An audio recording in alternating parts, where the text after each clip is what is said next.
Hey, welcome again to yet another Q&A Saturday.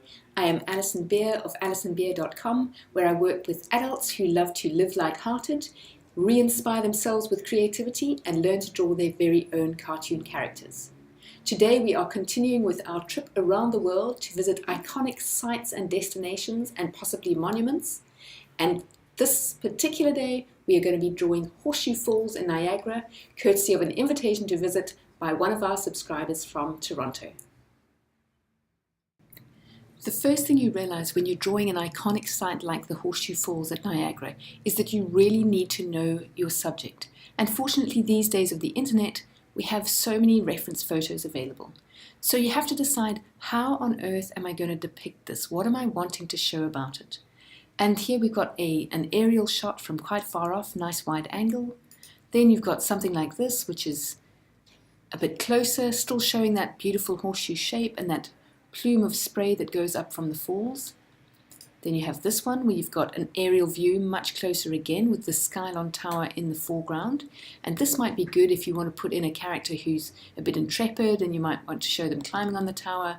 You want to get the boat in the background you can see down in the bowl of the falls. Again, this aerial view does give you a sense of Horseshoe Falls. You can see the shape. So if that's important to you, you might want to consider using an aerial depiction of the scene. Of course, there's also the fact that you have this boat, the Maid of the Mist, which is so iconic to Niagara and to the Horseshoe Falls. So that might be something which you want to include, especially if you have a character that likes water, then a more of a low down shot might be something that you're looking for. Here you've got a very dramatic one. You can see the maid down below the waterfall and the waterfall scurrying over, well, pouring over in great torrents as it does to your left here. So perhaps if you've got a bit of an adrenaline junkie of a character, you might want to depict them here at the top of the falls looking down.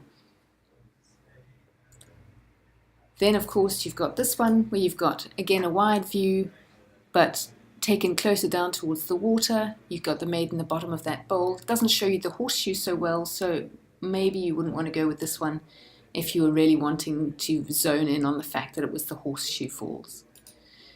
If you want to get very busy on the boat, or perhaps you had some little anecdote that you're wanting to depict about the fact that everyone's wearing a blue raincoat and you wanted your character in a blue raincoat, maybe you would want a very, very close up of the strange tubby looking boat that they use there. Then you've got this beautiful wide angle. This is more of a scenic shot. I wouldn't probably use this for cartooning because it's very tranquil. It doesn't have a lot of action in it. And then last but not least, a helicopter ride. There you've got the horseshoe in the background. But helicopters, well, you might end up chopping off your character's head with that blade, so a little bit tricky. And the question really is, how on earth do you choose? So the question is, how do you choose what angle you're going to draw from, what you're going to put into your scene? And these are a few questions that you can ask yourself. Who are you drawing for? Are you drawing simply for yourself, in which case obviously you will recognize the scene? Or are you drawing for someone else? Are you drawing to show something off or to tell a story? The people that you're drawing for, number two, will they recognize the scene? After all, at this particular place where we are, there are multiple different waterfalls. There are the boats. There is the Ferris wheel. There's the Skylon Tower. Which bit of the scene will they recognize? And if they will only recognize certain parts of it, then you would want to zone in on those bits that they would recognize. Another question to ask yourself is, what is the story that you're wanting to tell with your cartoon? Is it a particular incident you're wanting to relate? Is it an overview of a visit that you did to a place? What is it that you're wanting to portray?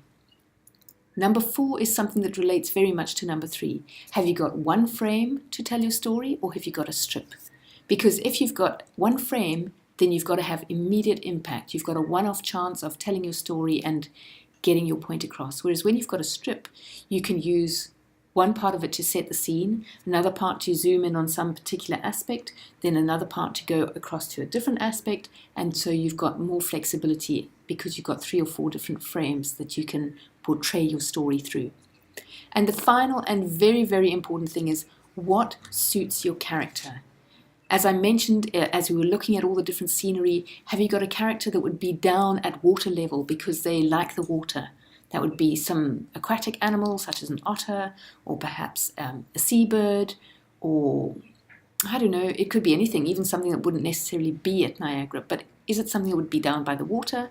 Or if you've got an adrenaline junkie character who might be climbing the Skylon Tower, who might be hanging out of a helicopter, what exactly would your character be up to if they could choose for this scene? Once you've mulled over all those possibilities of how to choose, you need to come down to the biggest considerations. You need drama and you need humour. Those two things have to come through because this is a cartoon. So you want it to be dramatic, you want it to have impact, and you want it to be humorous. It doesn't have to be side-splittingly funny, but you want something to be funny about it. The bonus as you put together your composition and decide what to portray is that this is cartoon land. It's not reality. And so if the perspective is a bit off, if you end up with your character doing something that actually is impossible in real life, so much the better, because this is a cartoon. As you can see, there are so many choices to be made, and in the end, it's entirely up to you as the artist, how you decide to create the drama and the humour in your cartoon. I thought I would go for a rather corny option, so I did this, and went for, first of all, a horse pointing its hoof at the Horseshoe Falls. And my second one, very quick, very simple, was to put an adrenaline junkie sitting on top of the Skylon Tower. So what are you going to do when you cartoon Horseshoe Falls?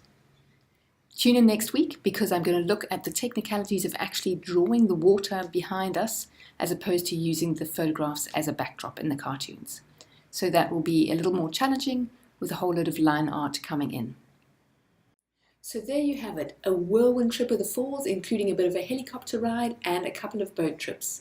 I hope you enjoyed them. If you did, please give this video a thumbs up on YouTube and of course subscribe to my channel there.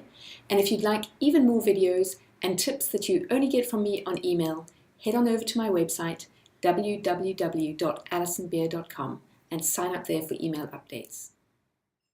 Thank you so much for watching Q&A Saturday. I'll see you next time.